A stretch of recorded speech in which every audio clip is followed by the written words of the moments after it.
Good morning, ladies and gentlemen. Academics are a crazy bunch.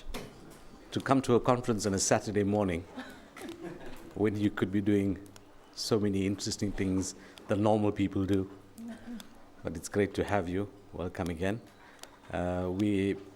Those of you that attended last night's dinner would have seen some rare display of talent, which we hope to tap into going forward.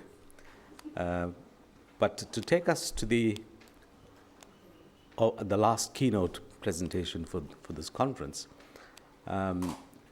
please welcome Professor Reitumetse Mabokela, affectionately known as Ritu, an old friend of UKZN.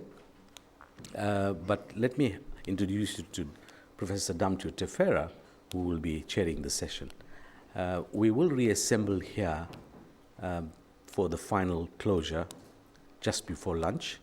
And ask you to please indulge us and do return for the closure. Thank you. Good morning.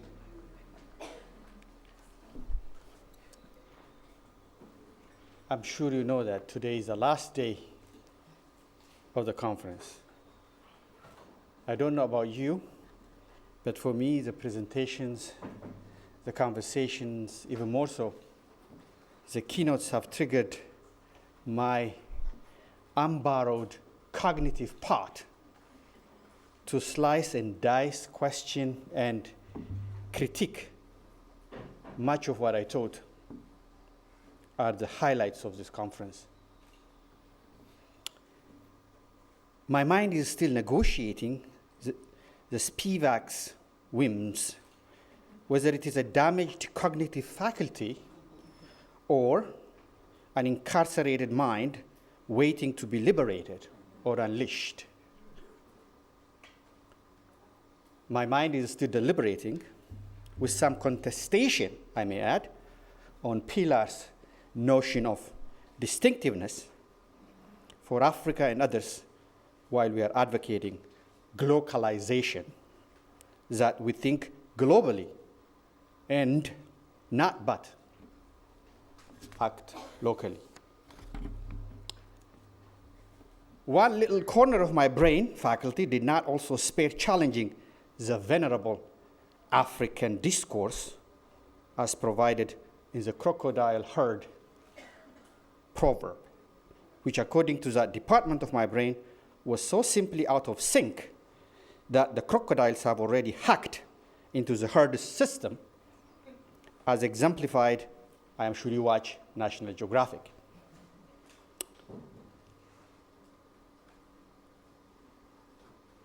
Alas, I am just about to introduce today's keynote speaker, and I'm waiting for another intellectual wisdom, challenge, and intrigue. I hope you share that, as I do. Our keynote speaker, Ritu, Professor Mabokela, is the Assistant Dean for International Studies in the College of Education and Professor of Higher Education in the Department of Educational Admin. She's originally from South Africa. That's why she bore that name. And she received her BA in Economics from Ohio Wesleyan University, magna cum laude, and Phi Beta Kappa. She pursued and graduated with a Master's in Labor and Industrial Relations from the University of Illinois at Urbana-Champaign. As I understood, I think she now would be moving soon at a higher position to that institution. Professor Mabokela's research seeks to understand the experiences of marginalized populations and aims to inform and influence institutional policies that affect these groups within institutions of higher education. Her research has centered on the examination of 4 themes: organizational change, gender, transitional societies, among others. Ritu has published more than 50 articles, about 7 books authored, co-authored, edited, and co-edited, And among the journals, it includes a leading in the area, Comparative Education Review, American Educational Research Journal, African Educational Review, the Review of Higher Education, and so forth. With that brief, I'm sure you can read it on the program about who she is and what she has done, etc. But with that brief remark, Ritu.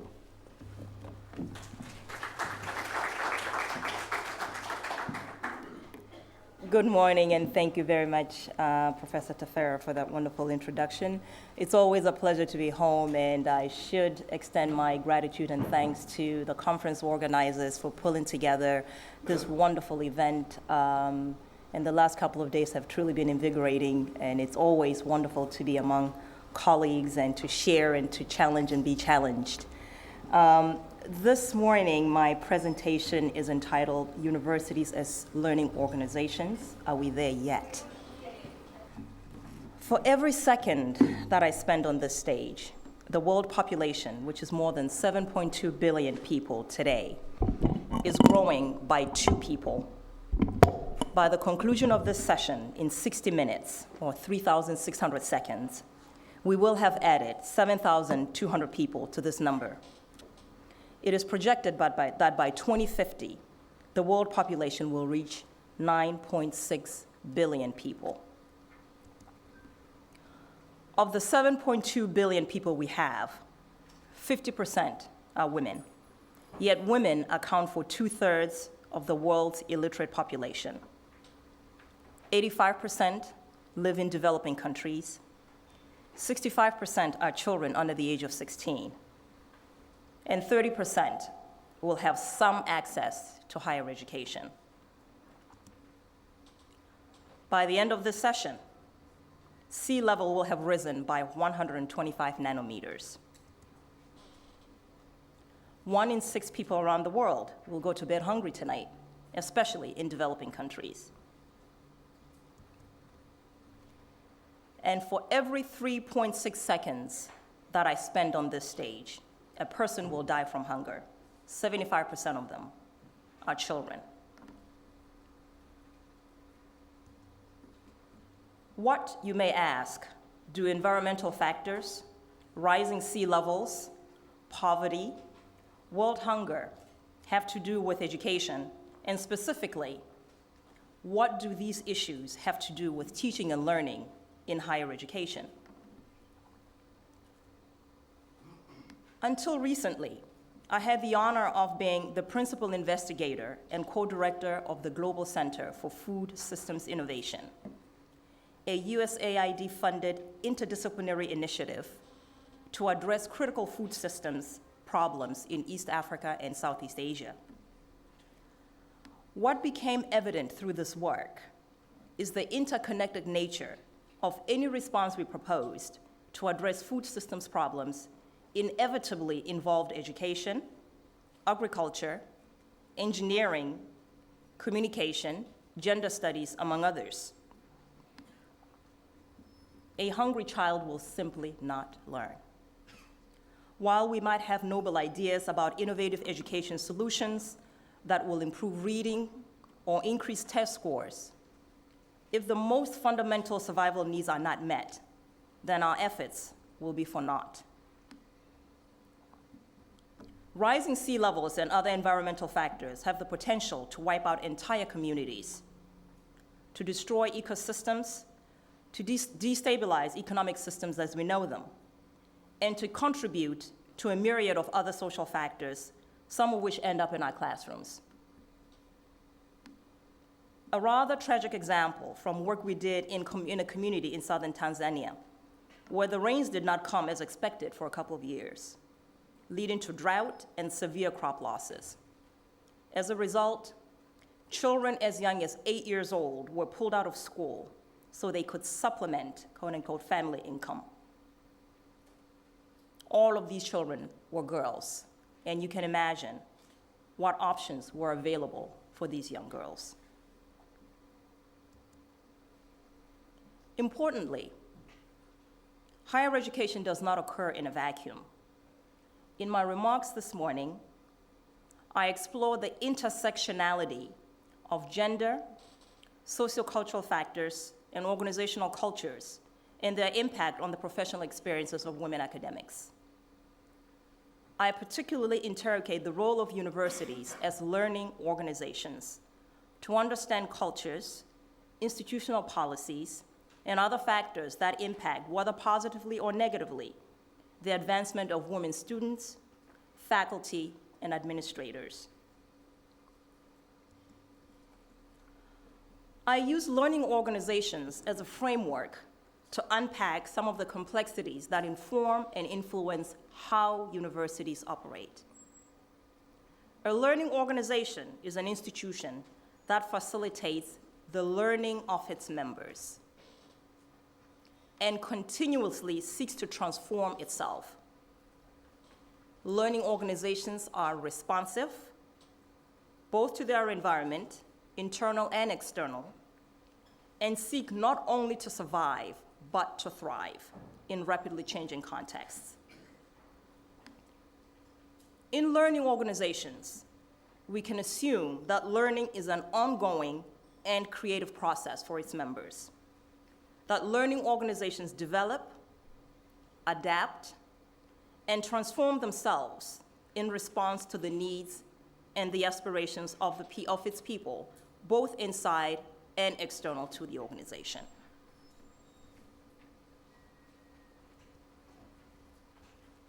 Keeping this definition of learning organizations in mind, I want to visit a few broader educational goals from the UN to provide a context for understanding my intrigue with the role that universities can play to create positive organizational cultures for their historically marginalized constituents, where women especially will not only survive, but thrive. I attended a conference a few years ago, and I overheard a conversation that went something like this. All we hear is gender, gender, gender. Women have everything. They are privileged in schools, at universities, in jobs. We men are an endangered species. I'm sick of this gender stuff. Let's just say the language that was being used in this conversation was a lot more colorful than what I'm using, and I wouldn't dare repeat it in such fine company. But needless to say, I could not help but respond to this conversation to which I was not really invited. And my simple response was, gender is not only a woman issue. There have been a number of global initiatives to address gender issues in education, but particularly the education of girls and women. Starting with the Beijing Platform for Action in 1995, whose aims were to eliminate discrimination in education on the basis of gender at all levels, to eradicate illiteracy among women, to improve women's access to vocational training, science and technology, and continuing education.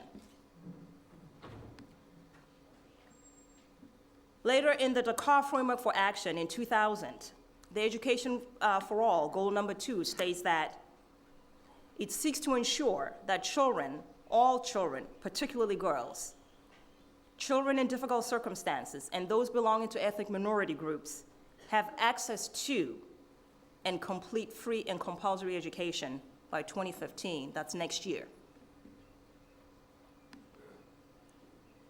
And in the Millennium Development Goals in 2002, the UN states that it seeks to promote gender inequality and to empower women. And Target 3 of the MDG goal states it seeks to eliminate gender disparity in primary and secondary education, preferably by 2005. We've missed that target already. And in all levels of education, no later than 2015. Again, less than 3 months from now. We're not doing very well in meeting these targets. And as President Zuma confirmed during his statement to the United Nations on Wednesday, South Africa has not met any of its Millennium Development Goals.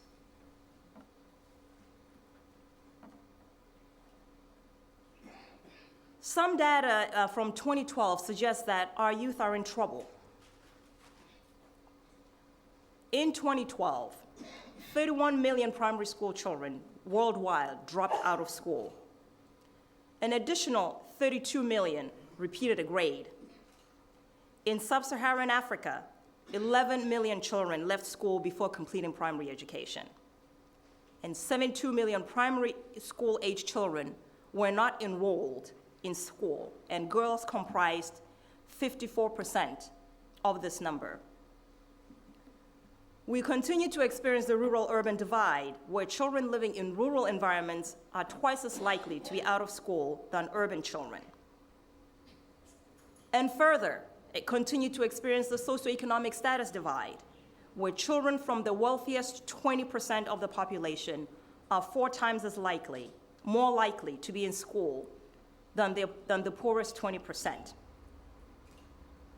And globally, less than 1/3 of university students in 2012 were women. Despite the seemingly disheartening data regarding girls' enrollments, or lack thereof, there are some areas of improvement. In primary education, access to primary education, particularly in sub-Saharan Africa, has increased since the World Education Forum in 2000. In gender parity, at the primary level, we actually see for every 100 girls enrolled, 100 boys are in school. So girls are in some parts of the sub-Saharan African subcontinent actually doing quite well. Where we see some concerns is in the secondary area, where when girls transition from primary to secondary school, we begin to see some losses, and it only gets worse as girls go up the academic stream. At the secondary level, the GPI drops to 0.97, meaning that for every 97 girls enrolled, there are 100 boys in school. And clearly, there are variations, as noted on the slide, from different countries, and there are varying disparities. We're working with averages here. So if in any given one country, these numbers might vary a little bit. And in some countries seem to be doing better than others. In Lesotho, just for example, we actually see the reverse situation, where boys seem to be disadvantaged a little bit in transitioning to secondary school. And in Lesotho, 16% of boys are enrolled in secondary school versus 27%. While we have seen some notable achievements in some sectors or some elements of the education, we cannot ignore the fact that there are broader social, cultural, political, and religious forces that seek to derail these modest accomplishments in education, even to the extent of murdering, kidnapping, dehumanizing. Let us not forget that we still have 234 Nigerian girls that are still unaccounted for. A young girl, Malala, who nearly paid with her life, and countless other girls whose only crime is their pursuit of education.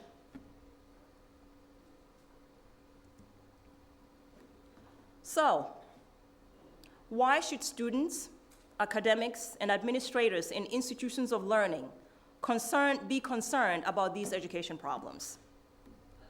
What is our responsibility as learning organizations, especially in developing countries, to address these seemingly insurmountable issues?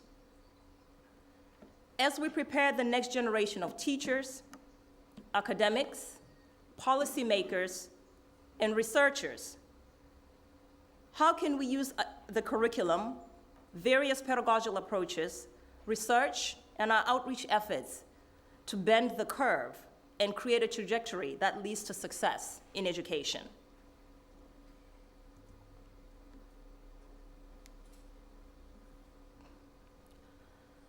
About 15 years ago, when I started as a new assistant professor, I published an article entitled, "We Cannot Find Qualified Blacks in Comparative Education." This article focused on understanding faculty diversification programs across a number of universities in South Africa in the mid-1990s, shortly after the democratic elections. This was a phrase that I heard very frequently when I was conducting research for this study in the year or so following the elections. Now, a few weeks ago, I read an editorial by Jonathan Jansen lamenting the continuing absence of women in senior leadership positions except for the visible few who rotate from one institution to another. It is rather disheartening that 20 years later, we continue to hear the same assertion. We cannot find qualified blacks, and I add, we cannot find qualified women either.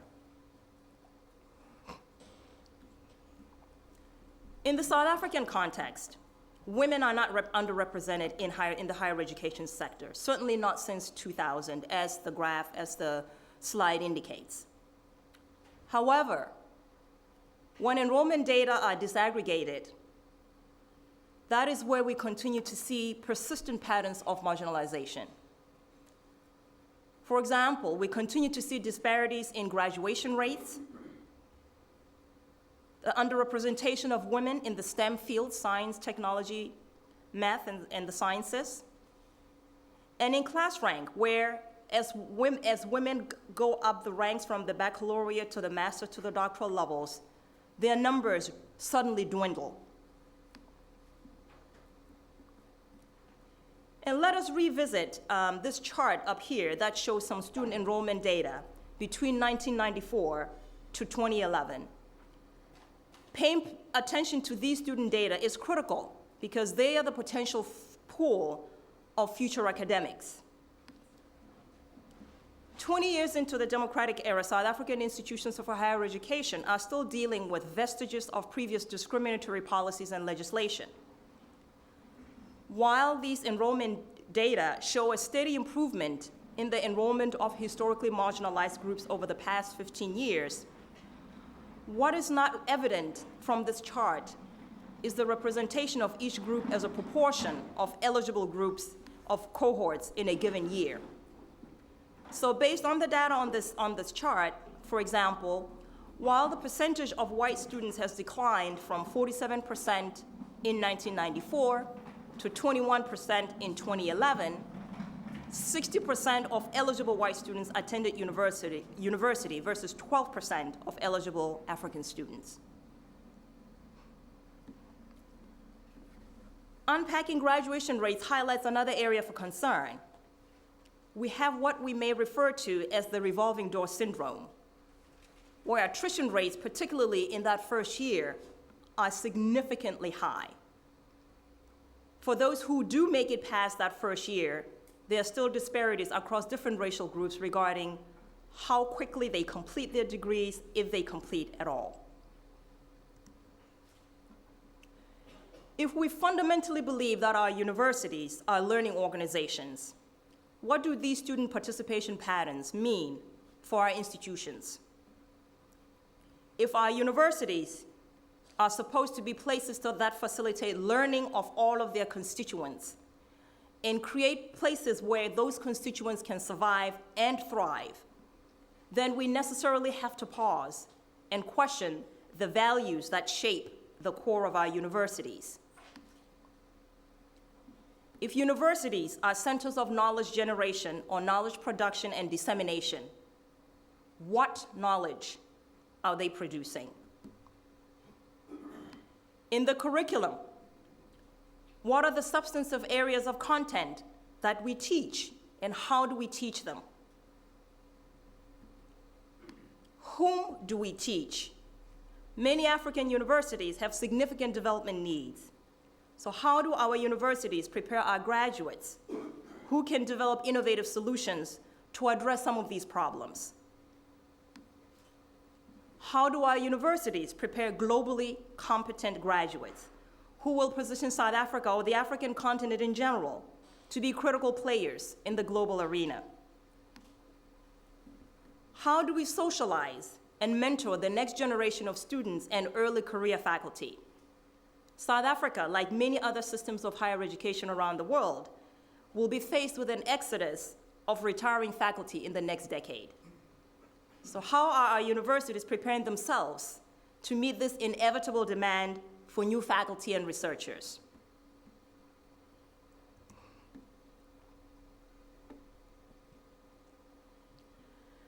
When it comes to faculty and administrative ranks,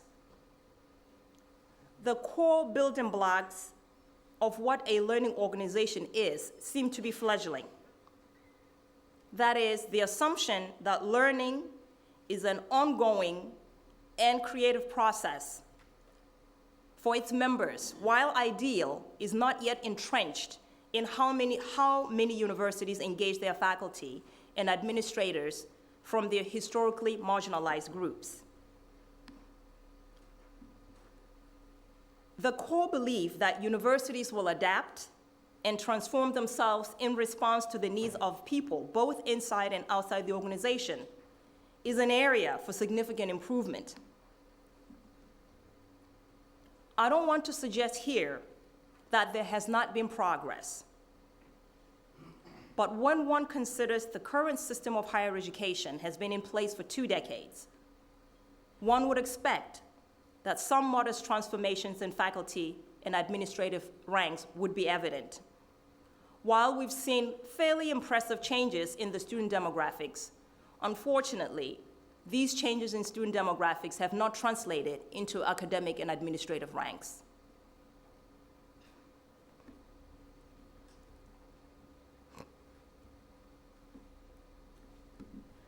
When we look at data again of women's global representation in academic ranks, and we're looking here at South Africa relative to others. So globally, we know that in 1999, that is the green bar, women just generally, regardless of where we were in the world, were underrepresented, perhaps with the exception of, so the green bar would be the 1999 figures. So when we look at South Africa, which has the red arrow, we see that in 1999, women comprised 41% of all faculty members and administrators in South African universities. And there was a very modest increase in 2007, where 45% of women academics and administrators were now in the academy. Of course, when these numbers are disaggregated, there are some significant patterns and significant areas where women are not equally represented. Relative to other countries on the African continent, again, South Africa seems to be doing a little bit better. When we're looking at male-female comparison here, these are data that were gathered from comparative data that were gathered from a number of different countries. And again, South Africa with the red arrow, the light green box indicating that males comprise 53.5%, while females comprise 46.5% of academics and administrators. When we continue to unpack the data, these faculty and administrator data, clearly South Africa has almost reached parity in terms of overall representation. But the challenge within the South African system of higher education is that the area where we do not do so well is under the overrepresentation of women at entry-level positions, both in administration as well as in the faculty ranks. So when we look at, starting from your left, moving towards the right, as positions increase from the rank of professor to the rank of below the junior lecturer rank, you can see that at the professor level, female faculty members comprise only 19%, which is quite low. And certainly if one were to disaggregate these figures by academic discipline, some disciplines are quite tragically low. And as one goes across from associate professor to even in terms of directors or associate directors, those numbers are quite low. From senior lecturer onward, from lecturer onwards, this is where females are overly represented. So the issue in South Africa is not underrepresentation or absence from the academy. The issue within the South African context is where within this context are women represented? Are they in those critical positions where they can influence decisions and influence policy institutionally or elsewhere? Within leadership ranks, and here we're talking about vice chancellors, deputy vice chancellors, deans, executive directors, people within the university who are in significant decision-making roles. What is really interesting is that when we looked at data from 2005, essentially there are the same number of vice chancellors in 2005 as we have today in 2014. So while there have been different women or different people moving from different institutions, the total number has actually, and the total representation and proportionality of women at these senior positions has actually not changed. And again, similarly, as we go through, you look at the 2003 numbers in the blue column, and then the 2007 numbers in the red column, there aren't very huge disparities. And the category that is disturbing is with the executive directors, where there's actually a significant decline between 2003 and 2007.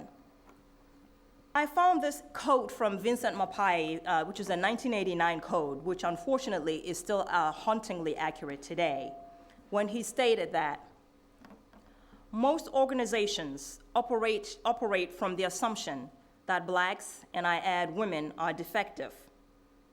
Often, no question is raised regarding the institution.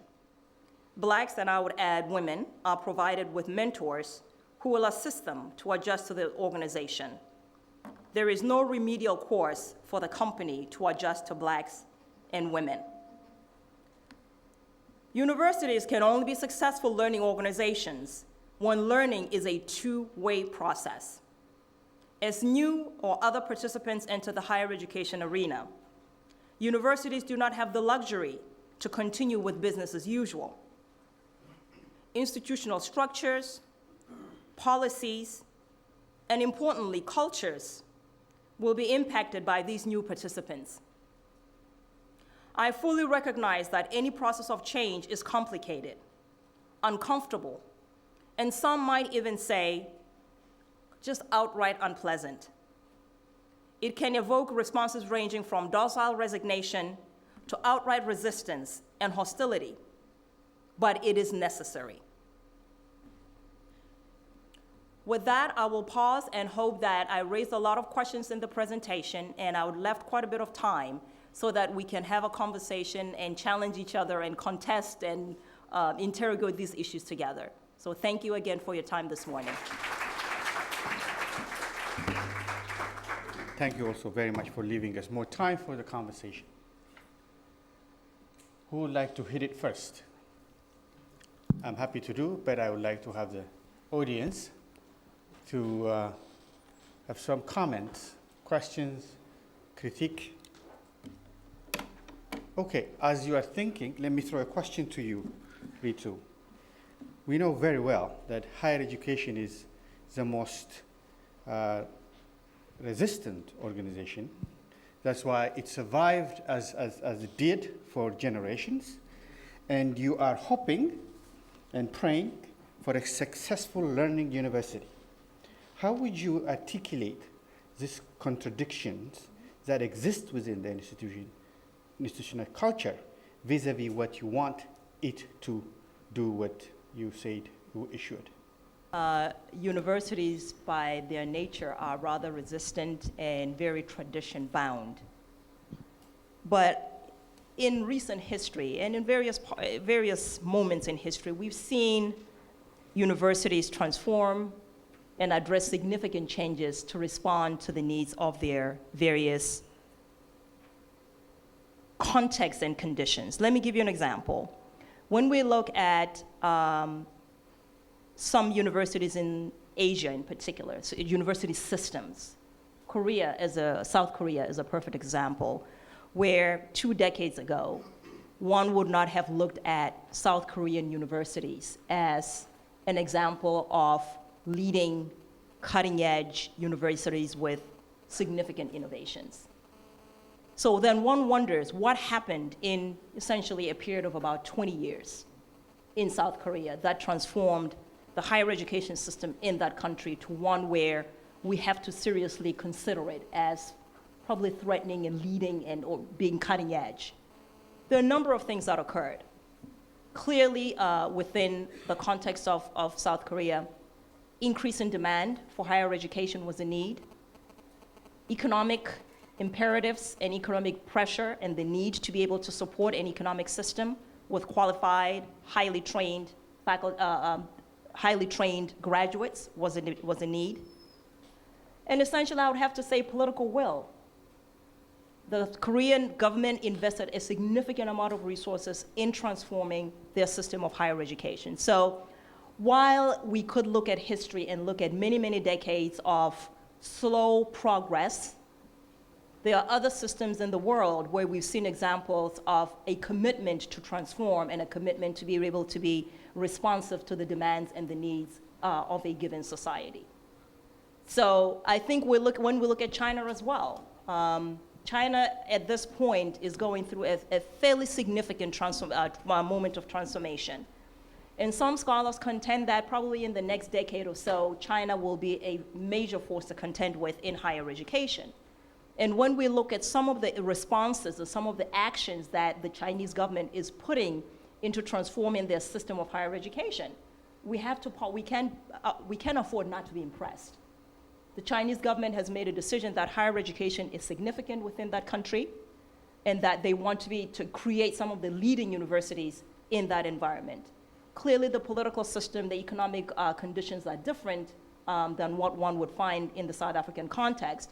But I think we see commitment to creating a system of higher education that can be successful and that can be a leading system of higher education. I mean, and one can give a few other examples. I think if you look at Indonesia and Malaysia, which are countries perhaps in terms of their economic base that are a little bit more comparable to South Africa, they're middle-income countries. And they are taking on very similar decisions to transform and infuse a significant amount of resources. And here we're not only talking about financial resources, but we're also talking about human resource commitments to improve those systems of education and higher education.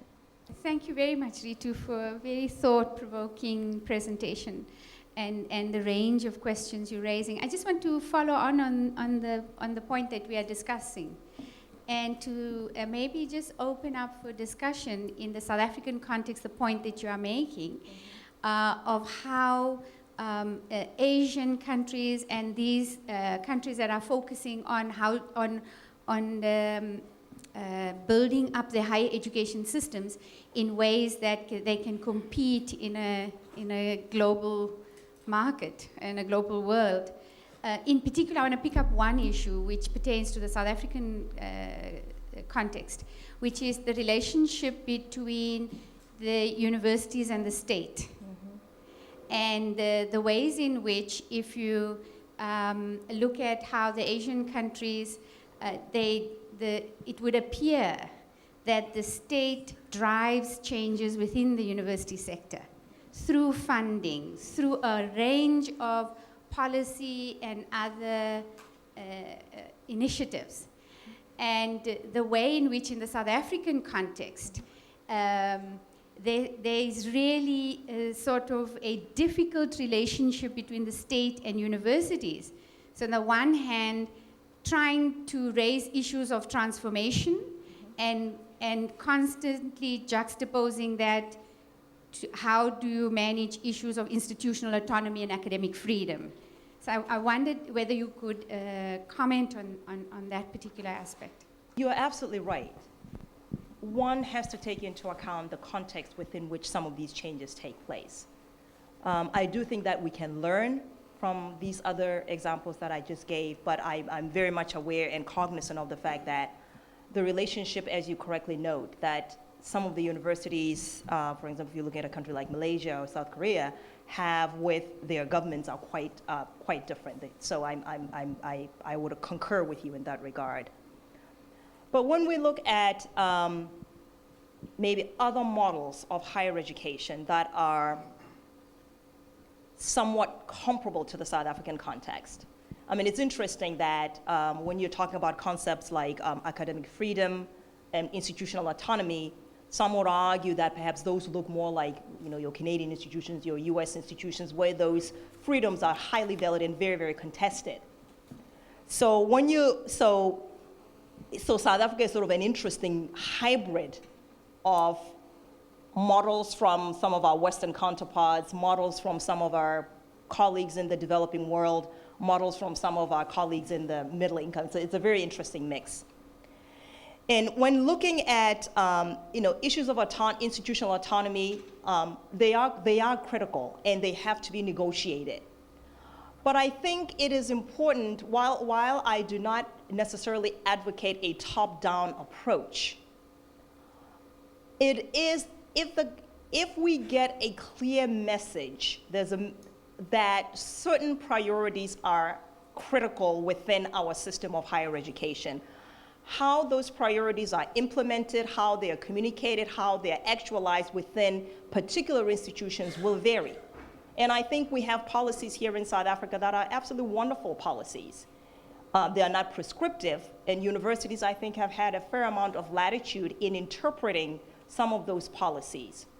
What I find lacking at a system level is a very clear commitment about where we wish to be as a country and as institutions of higher education. So I think if we were consistent with the messaging, and the messaging was followed by fairly clear commitments, I mean, if we look at how higher education is funded in this country, I'm hard-pressed to believe that some of the goals that are articulated and the objectives that are articulated in many of the policies seem to be followed by resources and support at the government level. So I'm not asking the government to legislate, because that will just not happen within this context. But I am asking that we be very clear, or have a very clear national direction about where we want to be, and follow suit in our actions in terms of pursuing those goals that are articulated at a much higher level beyond just the institutions. You are very correct in saying that it continues to be said that there are not enough blacks or black women who qualify for the positions. I hear that a lot also. As a black woman, you have to constantly prove yourself, mostly through tangible results like a number of publications, or else you become just a statistic. And I've read somewhere that black women face a concrete ceiling, not a glass ceiling, but concrete ceiling. Women tend to internalize these definitions, and it becomes very difficult for them to transcend them. And so my question really is, how do you think women can uninternalize these definitions of themselves as defective, as deficient, etc.? Thank you. Thank you, Prof. My question is, the understanding of higher education is unorganized anarchy, where survival of the fittest is the order of the day. The global competition makes it even more anarchy. Who should change between those who are declared to be in the minority or the leadership? Because the leadership is aware of what you have just said. Do we have wrong leaders? Thank you. I think you've hit the note on all the right areas there, from the fact that we probably have lost along the way in higher education organizations, our commitment to core values, the fact that we say we focus on learning and that we move around it instead of, focus on it. I just wondered, just taking on the last comment that the gentleman made, my point was that I wondered if we lack leaders with wisdom, with a humaneness, and with moral values. Because what I've observed is that at the end of the day, we're targeting a type of higher education that no longer contests the wisdom of their leaders. And recently Henry Giroux said we should make education a democratic project. I submit that we should make it a democratic practice, because if education is democratic practice, it's a safe environment for us to contest the wisdom of leaders, their morality, and their humanity. Thank you very much. I want to follow up on your comment that higher education does not exist in a vacuum. The interconnection between a socio-cultural phenomenon, a gender phenomenon, and then the very nature of what higher education is.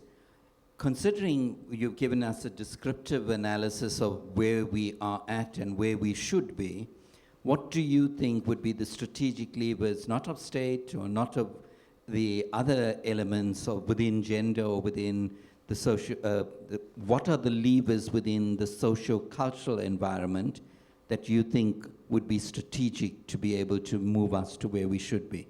I would like to add to this long list that we are making an assumption that higher education contributes to development. I think you alluded to South Korean experience, that because they expanded their higher education, they are developed. I hope. No, I didn't say that. Okay. Why I'm saying this is that as conversations go around this, the global conversation on higher education development and the UN Millennium Development Goals, you know that out of the 8 elements, higher education was not even stated. Come 2015, I think my understanding is that higher education is not even in the list of items that is considered to be in the next 2015 development goals. If higher education is such an important and critical element, why is it that it's not included in that document? Thank you. Let me start with, I'll take the questions in order. And I might just go back to some of the individuals to maybe seek clarification to make sure that I'm accurately capturing what you intended to ask. But starting with the question at the top regarding sort of the status of women in the internalization of what I call internalization of marginalization. It's where women are, constantly challenged and have to feel like they need to assert and prove themselves. One of the things that I should point out is that marginalization is not unique to women. We find marginalization in the higher education sector in a variety of different. We can take the isms as we see them. It might be in terms of race, it might be in terms of religion, it might be in terms of socioeconomic status. So there are all of these isms that exist within the higher education sector. And in many ways, higher education is a microcosm of the broader social ills that we see in our society. But one of the things that I always convey, either to women scholars or to universities where that are challenged about how to address some of these marginalization trends.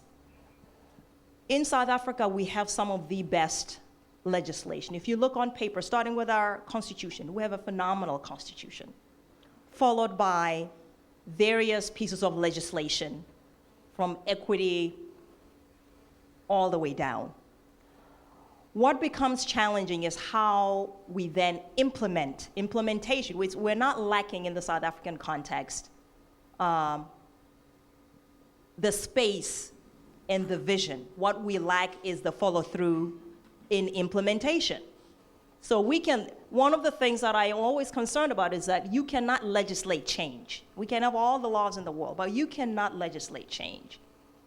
So our challenge then within universities is to think about how do we take these wonderful policies that we have and actualize. There are a number of institutions that have been fairly intentional, just as one example, to address sort of these issues around marginalization. Some universities have taken to being fairly intentional about having things like cluster hires. For example, if you look at the STEM fields where historically women have been critically underrepresented, and issues of marginalization there are fairly severe, some universities have taken to going out and being fairly intentional in terms of bringing in cohorts of whoever the underrepresented groups might be. Is it women, be it racial ethnic minorities, et cetera. and actually bringing them on as a cohort and providing support in that way. That way, then you're dealing with sort of not being sort of the only, the first, whatever the category might be. So I think if we're fairly intent, one of the things, if I look back to the fact that we've had 2 decades now beyond democracy here in South Africa, and if in 1994 we had made a commitment that by, in 20 years, recognizing that we're going to have all of these retirements, they are coming, we will want to make sure that we have people who are ready or cohorts of people who are ready. So people who were basically 19 and 20 in 1994 are 39 and 40. So if we're taking a proportion of that cohort, channeled them through fairly systematically, we have to be intentional. These things are not going to happen by osmosis. We would essentially have at least a cohort, a potential cohort of people 20 years later who could potentially come in as academics. So the argument that I always hear is that we don't have time, these things take a really long time. Yeah, they take a long time, but 20 years is a long time. I mean, you don't need 20 years to get a PhD. I certainly hope we don't. But in a span of 20 years, we could certainly have filled in a gap and addressed a particular issue and created a cohort of people who could potentially then move in. We have to build our own while we're recruiting others. We have to have a multi-pronged strategy here. And the question that really sort of leads into the next question to think about, who should change, who bears the onus of change. We cannot, in a system as complex as ours, we cannot afford to sit on the sidelines and point fingers, both at the administrator level as well as the actors within the system. So if we're looking at faculty members, or we're looking at emerging scholars, or we're looking at people who are entering the system, we've got to have a multi-pronged approach to addressing these issues. I don't think that we're going to be very successful if we're sitting on the sidelines and saying, well, the VC didn't do this for me, the vice chancellor didn't do that for me, the dean didn't do this for me, my department chair didn't do that for me. They're all responsible to some extent, but I also believe that in individual agency, that we should be as responsible for our own success, despite and in spite of the fact that we're dealing with contexts that are challenging, we're dealing with environments that are not always supportive. But I don't think that we are going to make much progress in our higher education system if we're sitting and waiting for things to happen to us. We're actors in this process. We're not bystanders. So I just firmly believe that it has to be a two-way process. As much as we have legislation, there has to be a commitment to making sure that that legislation is implemented and making change. And from the bottom up, we have to ensure that we're active players and active owners of our own and active participants in this process. The question about leadership. Leading change is a fundamentally challenging process. I cannot quite comment on the wisdom of any of the leaders because I'm looking in as an outsider at this point. So I would be cautious to question whether we have leaders who are wise or not, so I'm not going to touch that one. But I do think that we need to recognize that leading a process of change is a fundamentally difficult process. Even under the best of circumstances where we have unlimited resources, you are inevitably going to offend somebody in that process. And as I mentioned, when we're thinking of our universities as learning organizations, we're challenging ourselves to think about how are we going to effect change in a way that is going to move us forward. So if you're coming in as a faculty member and you've been teaching your philosophy course a particular way for many, many years, and I come in and I say, now we have to introduce online learning. We have to integrate technology into your course. I mean, there are a number of ways in which one could respond to this kind of issue. You could fully embrace the technology. You love it. It's great. You're going to be able to engage with students from afar, from other parts of the continent, or it could be see it as an imposition. So there's a continuum. So I think when we're looking at moving our institutions, we need to recognize that all of us, this is a collective responsibility here. All of us are being fundamentally challenged to move outside of our comfort zones at the level of leadership, at the level of the faculty members, at the level of our students. We're not coming in and bringing in students and basically doing business as usual. We have new constituents coming into the university, and we have to think about and socialize those students to understanding that our universities are dynamic spaces, and change is inevitable. So when we're thinking about the broader levers, the social, cultural, and other aspects, and you're absolutely right, universities in many ways interact, I would like to believe, that they interact in a reciprocal fashion with the social factors. Universities can influence and inform change in society, and in many ways, universities are a reflection of the change, of the broader social, cultural, and political factors within which they exist. So the question that you were asking was, what levers can contribute to, what levers can we draw from that can contribute to influencing change? Is that, I have that correctly? We have 1.5 minutes. 1.5 minutes. I think, in the remarks and on one of my slides, I said one of the responsibilities that I see universities as critical to is being able to prepare the next generation of scholars who can be globally competent, who can be maybe I should have also said socially conscious. As we bring in this new generation of students, it is not enough, and it shouldn't be enough, that they have a wonderful degree where they can get the degree and go out and get a nice job, make lots of money, and be satisfied and go on with business as usual. I think that when we look at universities in developing countries in particular, they have a particular responsibility for social development, to sort of come to one of the questions that you raised.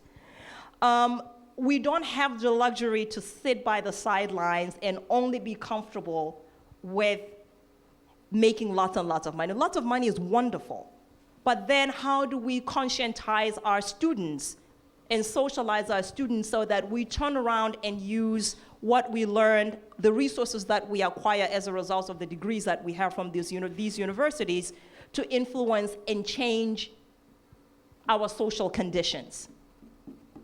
So if we cultivated in all of our alumni, if we went out and we said, as a university, every single alumni who lives here will contribute to his foundation. Once a year, we solicit our alumni to contribute to a foundation that will engage in a particular social cause. I mean, that could be a phenomenal thing. They don't have to be making a lot of money. But if you're graduating a class of 4,000 in a given year, for example, and you ask each of them to give 100,000, to give 1,000 rand, that's a significant amount of money, and you could create a foundation, and through that foundation, you begin to engage in particular social, and this is here sort of a collective thing, but there are some of our graduates who are quite successful. And if we pursue some of those graduates and begin to inculcate the spirit of social development, I think then we can begin to influence and begin to impact, rather than sitting on the sidelines waiting for the government or for whoever to do it for us. And with respect to some of the UN goals, I have to agree that when you look at much of the UN agenda, it has not been a higher education-driven agenda. There's still this debate whether higher education is a private good or a public good. I think that's part of the challenge that we're dealing with. And when one looks at many of the goals that have been articulated in many of the UN documents, the primary focus has been on the primary and the secondary level. I absolutely agree that higher education is significant, but I can also appreciate the challenge that the UN is dealing with when you still have the kind of data that I presented where the transition for women particular and others, but given that I was really focusing a lot on gender issues here, where the transition from primary to secondary school is still so significant. And without that pipeline transitioning from the primary to the secondary, higher education seems like a lofty goal when you're not meeting the most, the most basic foundation. Do I agree necessarily with the UN in terms of its orientation? Not entirely. But do I understand the orientation? Absolutely. We leave you with that contradiction on this statement. I think we have run out of time. Thank you very much, Ritu. Appreciate that. Thank you very much for the question.